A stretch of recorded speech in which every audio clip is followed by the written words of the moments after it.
Inheritance is a feature that allows us to define a class that inherits all the methods and properties from another class. In inheritance, classes are defined under two classes, either a parent class or a child class. Parent class, which is also known as base class, is the class from which methods and properties are inherited. Child class, also known as derived class, is the class which inherits the methods and properties from parent class. The concept of inheritance can be understood more easily with a real life example. Take our grandparents for example. Our father must have inherited some physical properties from our grandparents, for example, eyes or hair or height. It could be anything and it can be more than one thing. Here, our grandparent is a parent class and our father is a child class. The same goes for us. We also have inherited some properties or traits from our parents, making our parent a parent class and us a child class. Creating a parent class is same as creating any other class.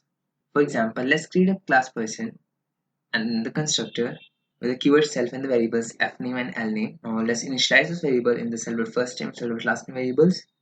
Let's create another method, method1, and now let's print those variables and an object with respect to our class person and the parameters team and delta. Now we'll call the method1 using our object. We get the values team and delta. To create a child class, we send the parent class as a parameter when we create the child class. We are going to follow the program of parent class and write our program with respect to it. Here we have a class student and our class person as a parameter. Now here we will use the keyword pass. We're using pass keyword here because we don't actually have anything to write in the method. So the pass keyword tells our compiler to run the program anyway.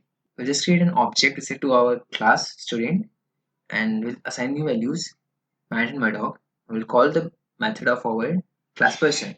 Now see, we haven't declared any method in the child class student. We are simply just inheriting the methods of the parent class person. On running the program, we have replaced the value team delta with the value Matt Murdoch. So far, we have created a child class that inherits the properties and methods from its parent. Now we want to add the init function to the child class instead of the pass keyword.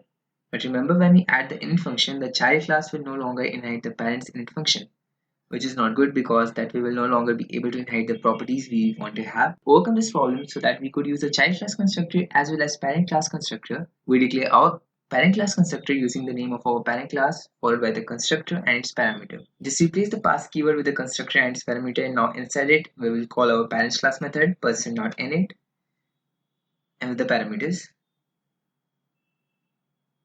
Now we have successfully added the init function and kept the inheritance of the parent class, and we are ready to add the functionality in the init function.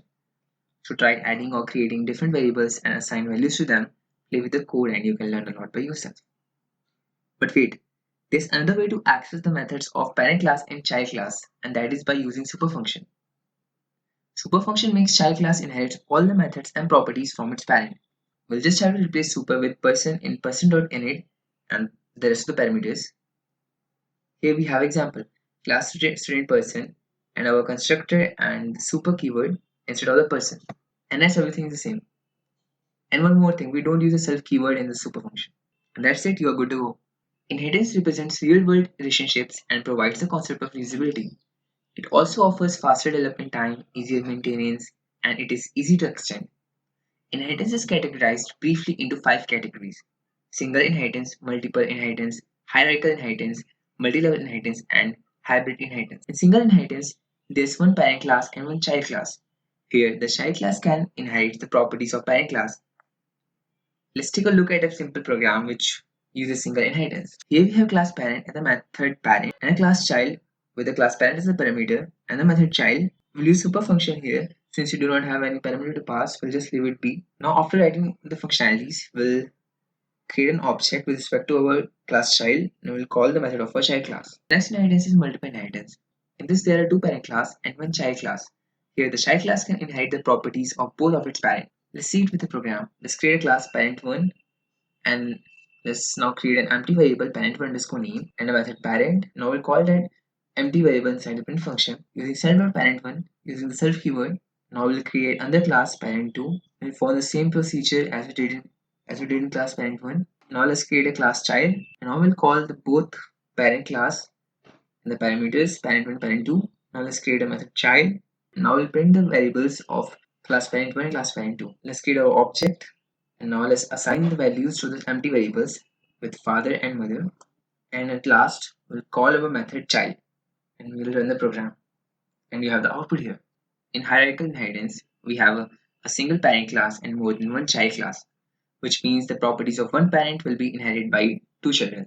Let's create a program for the parent class parent, and the method parent, and the child class child1, parent as the parameter, the method child1, and the super function supported parent, print child class1.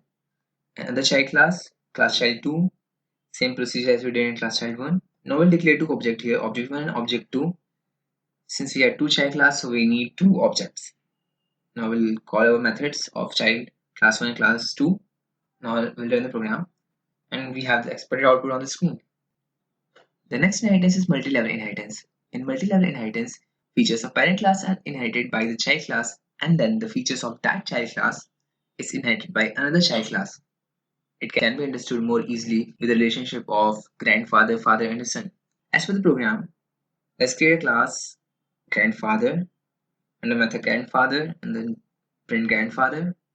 We'll do the same for the rest two classes. Class grandfather as a parameter, method father, and print father. Class son, father as a parameter, def son, self keyword, print son. Now let's declare our object with respect to class son, object of grandfather, object of father, and object of son. On in the program, we get the output grandfather, father, and son. The last one is hybrid inheritance. Hybrid inheritance is a combination of multiple inheritance and multi-level inheritance.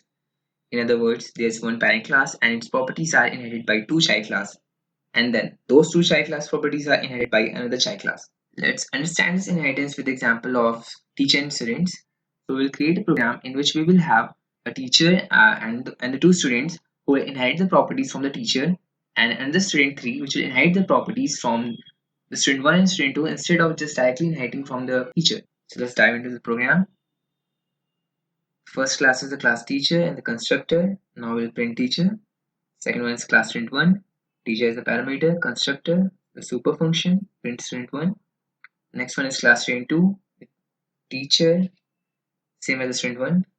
The class student 3. And now student 1 and student 2 classes as parameters, constructor and the super function, and print student 3. Now we'll just declare the object. We don't need to call any methods because we're using constructor here, so we know that constructor calls itself. We don't need to call it. So just declare our object. Now in the program we get the output teacher, student 1, student 3. So this was all in inheritance. The next video will be on the topic polymorphism.